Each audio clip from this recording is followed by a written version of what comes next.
തൊണ്ടയ്ക്കൊരു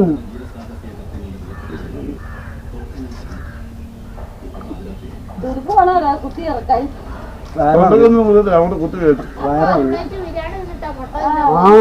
ഒരു പ്ലേറ്റ് ബിരിയാണി ഇപ്പൊ ഞാൻ കഴിച്ചോളൂ.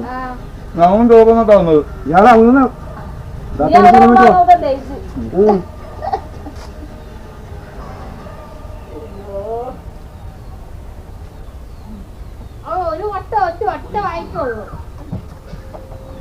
എന്തുവാടാ കറക്റ്റ് ചെയ്ത് തന്നെ ഹനുമാൻ.